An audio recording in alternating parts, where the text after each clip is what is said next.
Good day, everyone, or good night, as the case might be. I have no idea at what time you read these tapings.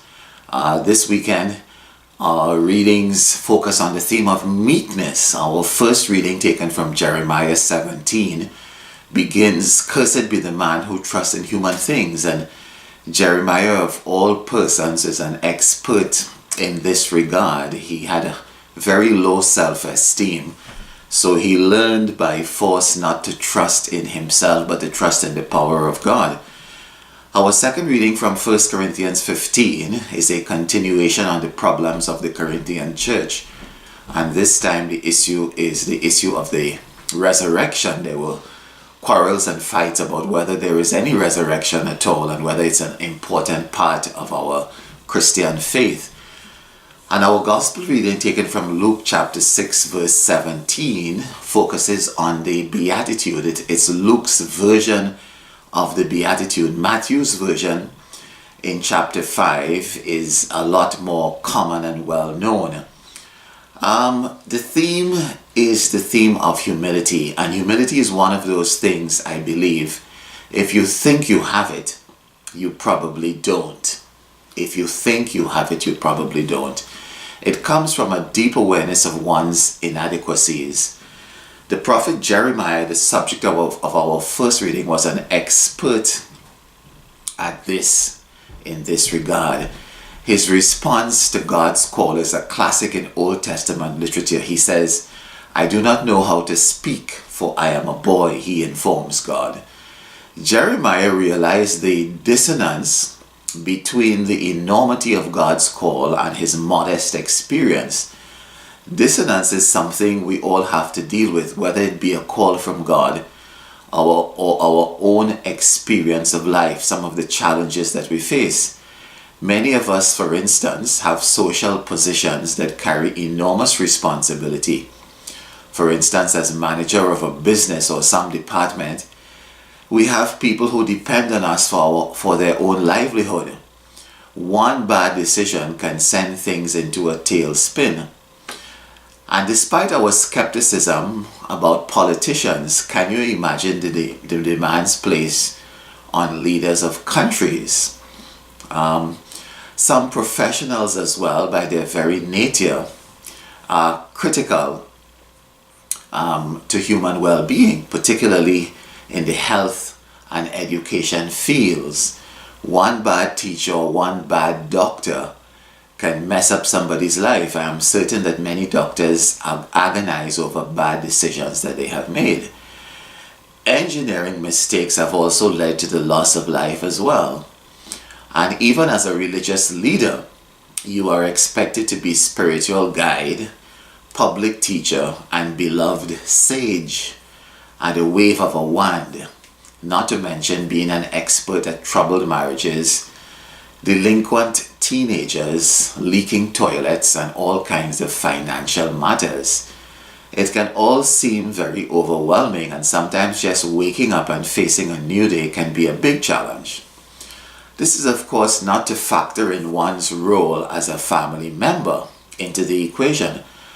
Your role as mother, father, husband, or wife carries out its own stress and expectations. This dissonance does strange things sometimes to people. At its worst, it can lead to an anxiety-ridden existence accompanied by all kinds of coping mechanisms. People often resort to drugs, sex, and alcohol to deal with life's stresses and problems. And some people simply cop out and manage as best as they can, often opting for a very, what you might call, meager existence with as few challenges as possible. Well, the gospel reading this weekend proposes another way, one that has its own challenges as well, but in the end it is enormously rewarding. In this reading, Jesus proposes the Beatitudes. They are what you might call a collection of pointers, little attitudinal things that you can adopt. And the focus is on transformation of the inner person. It would have been fairly revolutionary at the time because salvation is accomplished not through some sort of legalistic code or restrictive behavior, but through a loving, covenanted relationship that promises blessings. Now, at the heart of the Beatitudes is an inherent contradiction, and I think therein lies the challenge. John Paul II points out in a sermon to youth in March 2000 that everything in the Beatitudes is opposed to modern culture. Modern culture says, "Blessed are the proud." Jesus says, "Blessed are the poor in spirit." Culture says, "Blessed are the pitiless." Jesus says, Blessed are the merciful." Culture says, "Blessed are the devious." Jesus said, "Blessed are the pure in heart." Culture says, "Blessed are those who fight." Jesus says, "Blessed are the peacemakers." Culture says, "Blessed are the prosecutors." And Jesus said, "Blessed are the persecuted." But I think it is Pope Francis himself who puts it succinctly, where he states at Mass in March 2016 that the essence of the Beatitudes is meekness.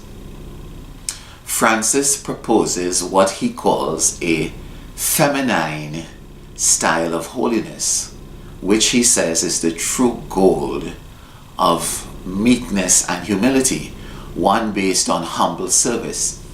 He gives, for instance, the example of a working mother who attends to her children after work despite her tiredness, and he calls that true holiness.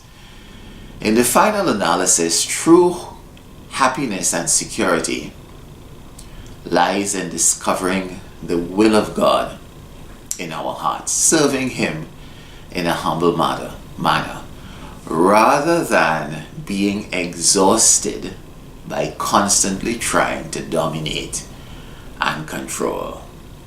So rather than feeling overwhelmed by your inadequacies and responsibilities, seek to serve and let God have His way in your life.